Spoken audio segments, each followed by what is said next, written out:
What's going on, Zionist Station? Yeah, I got my tea steeping. Yeah, tea steeping. Yeah, I put 10 tea bags in a pot and filled it up and boiled them. Yeah, so they're just steeping right now. Some of the water boiled out, so I'll just add some more water. Yeah, don't talk. Okay, because it's kind of gonna be like a tea concentrate.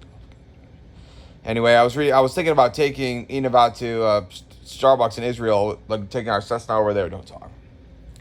But I was reading this about Starbucks. They said, though our roots are in the United States, we are a global company with stores in 86 markets, including 1,900 stores in 11 Middle Eastern and North African markets, employing more than 19,000 Al-Shaya baristas who wear the green apron. In markets where we do business, yada, yada, yada. Let's see. Neither Starbucks nor the company's former chairman, president, and CEO, Howard Schultz, provide financial support to the Israeli government and or Israeli army in any way. I don't understand why they would. Wait a second. This is facts about Starbucks in the Middle East. Oh, they go on for a while. Let's see. Is it true that Starbucks or Howard Schultz provides financial support to Israel? No, this is absolutely untrue. Rumors that Starbucks or Howard provides financial support to the Israeli government and or the Israeli army are unequivocally false. Starbucks is a publicly held company and as such is required to disclose any corporate giving each year through a proxy statement. I don't understand why this is a thing. Don't talk about Josh Love Game if you really got it. So.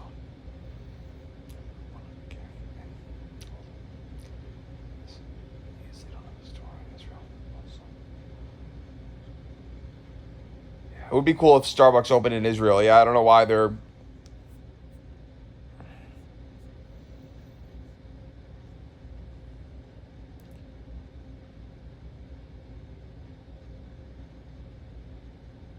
Is it true that Starbucks closed its stores in Israel for political reasons? No, we do not make business decisions based on political issues. We decided to dissolve our partnership in Israel in 2003 due to the ongoing operational challenges that we experienced in that market. After many months of discussion with our partner, we came to this amicable decision. While this was a difficult decision for both companies, we believe it remains the right decision for our businesses. I am in contact with Pizza Hut in Israel. There are Pizza Huts in Israel. Yeah, Starbucks is one of my favorite stores, so I don't know why that would be a thing, Josh. But I guess they used to have Starbucks in Israel? Yeah, Pizza Hut Israel is on my contacts. Because I like to order Pizza Hut for my girls. Don't stop talking, Josh. Yeah, they have 56 branches. Yeah, that's quite a few, actually. Oh, Pizza Hut Israel operates over 100 fully kosher locations nationwide. Yeah, Pizza Hut is a shit. I spent some of my last money from my last paycheck on Pizza Hut. Yeah, we like to stay in and eat pizza and play video games. They said, yeah. Love game if they didn't say we don't like playing video games. Like what kind of video games? Like Last of Us, like Tony Hawk video games, skateboarding video games.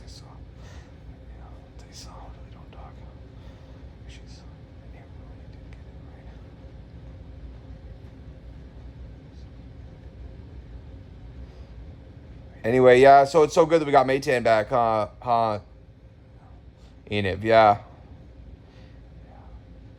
Yeah, I adopted Maytan before they released him and said that, yeah. Yeah, I scared the shit out of those motherfuckers. What are we going to talk about now? I think we might need to go to the church and sing pretty soon. Yeah, if we don't think of anything else to talk about. Love King Josh. Iran's health ministry says 53 dead, close to 600 wounded since fighting restarted. Bulgarian parliament votes to allow U.S. to station refueling planes.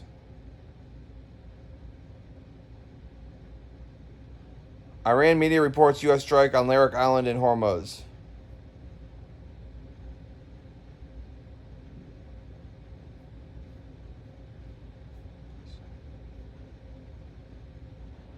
Trump, U.S. will bomb one bridge or power plant for every attack on ship in Strait of Hormuz.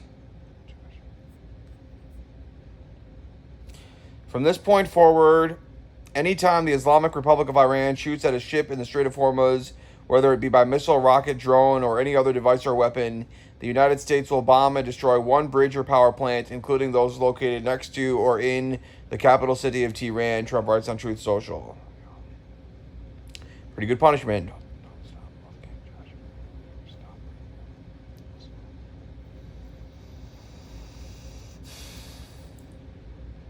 Anyway, should we do the daily readings? Love King Josh for daily readings.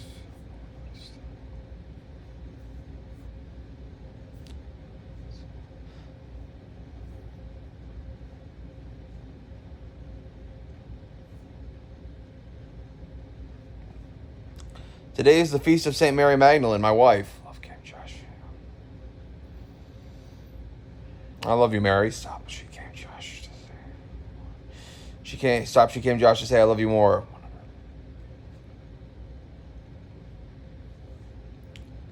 Feast of St. Mary Magdalene, reading 1.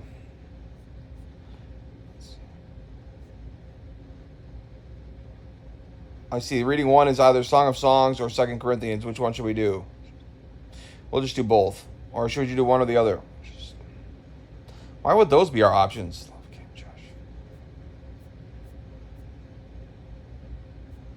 I don't think they wrote that down correctly. We're just going to do them both. I think, yeah. I don't think that's what they meant to say. Usually they would have Old Testament, New Testament, and sometimes they have different lengths of readings for either the Old Testament or New Testament, but they wouldn't say read either the Old Testament or the New Testament, which is what they're saying here. Look. The bride says, this is Song of Songs 3, 1 through 4b. The bride says, on my bed at night I sought him, whom my heart loves. I sought him, but I did not find him. I will rise then and go about the city. In the streets and crossings I will seek him, whom my heart loves. I sought him, but I did not find him. The watchmen came upon me as they made their rounds of the city. Have you seen him, whom my heart loves? I had hardly left them when I found him, whom my heart loves. They saw.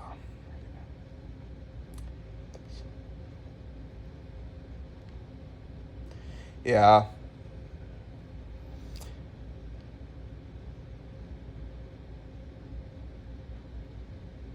Yeah, we were talking to the Jews last night. Yeah. We got into it.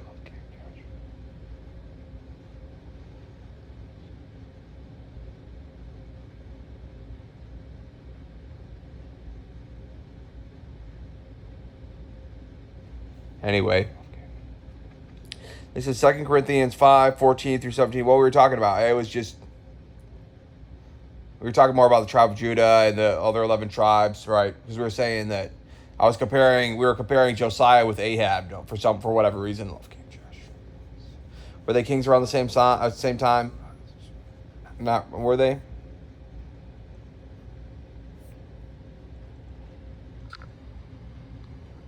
Just looking at how long I have here, Josh. I could put on daily motion. Takes a little longer to upload on that video hosting service.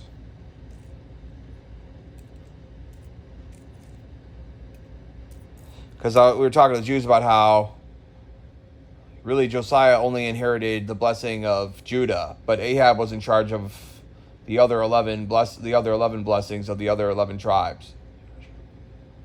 So Judah was really missing out because Judah was schismatic. Don't talk. They thought what they had from the Lord was everything. That was everything. But really, Israel needs to stick together. Yeah, we were saying that Ahab was a genius. Don't talk. Was he really evil? Not really. Would God really put an evil man in charge of Israel? Not really.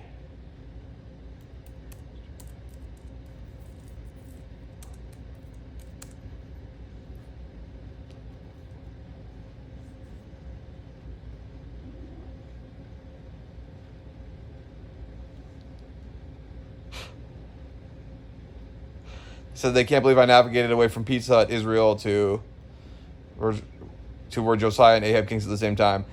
No, King Ahab of Israel and King Josiah of Judah ruled during completely different time periods. Yeah, my son Elijah was the prophet during the time of Ahab.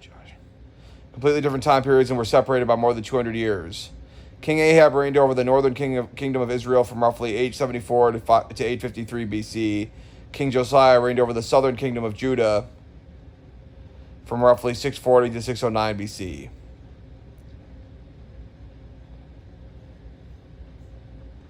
The likely point of confusion. Both kings are famous in biblical history for disguising themselves on the battlefield and being fatally struck by enemy archers. I did not know that. Ahab disguised himself in an attempt to survive a battle at Ramoth Gilead, but was killed by a stray arrow. Josiah disguised himself during a battle against the Egyptian army at Megiddo and was mortally wounded by an archer. Ahab's actual royal contemporary in Judah was King Jehoshaphat. I see. That's the one I should have been comparing him to. Love Saw. For some reason, I was comparing him to Josiah. Don't stop. Love Saw. Josiah was a good king. That's what it says in the Bible. But it also says Ahab was evil. Let's see.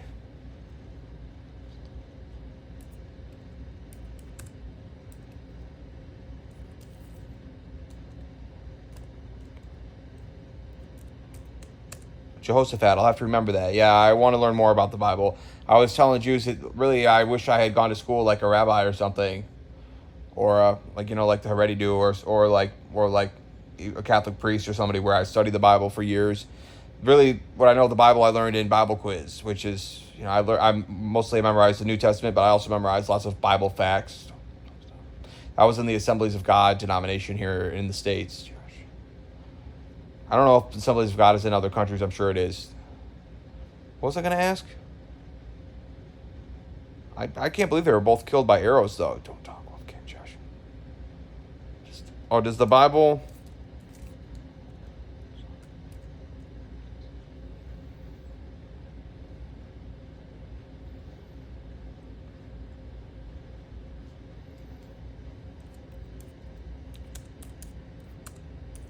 Rabbi Dovid, yeah. He's my friend on TikTok. He does TikTok videos. He knows a lot, yeah. He was talking about the different prayers that you do. Was like a different prayer you do? Like there's a specific prayer you do when you build a fence on your porch or something? Something like that? Yeah, it was like that. I don't know what those specific Jewish prayers are, but there's like a prayer for everything. That's one of the many, many, many things he talks about. Yeah, he knows a lot. Yes, the Bible explicitly states that King Ahab was evil. In 1 Kings 16:30, how did you not know that, dude? Yeah, I did know that, but it is recorded that he did more evil in the eyes of the Lord than any of those before him. Ahab is described as the worst king for several specific reasons. Idolatry promoted the worship of the pagan gods Baal and Asherah, largely influenced by his wife, Queen Jezebel. The murder of Naboth, conspired to falsely accuse an innocent man in order to steal his vineyard, prompting the prophet Elijah to condemn his entire family. Rejection of God, repeatedly ignored the warnings of the Lord's prophets. Yeah. Yeah, they got into it, didn't they? Despite these sins, the biblical text does note a moment where Ahab humbled himself, leading God to temporarily postpone the judgment on his family until after Ahab's life ended. Would you like to explore the specific stories of his confrontations with the prophet Elijah, such as the showdown at Mount Carmel, or read about his wife Jezebel? See, God must have really loved Ahab to trouble him with a prophet like Elijah. But David got Nathan, right? And Ahab got Elijah. Yeah, Ahab got, yeah. Don't diss Nathan like that. Nathan is a good name. I'm going to write down the name Nathan. Love King Josh.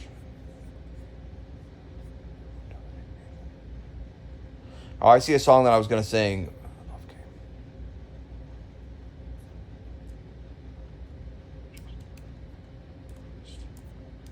I knew we'd find things to talk about. Let's see. What were we on? What were we doing here? Let's see.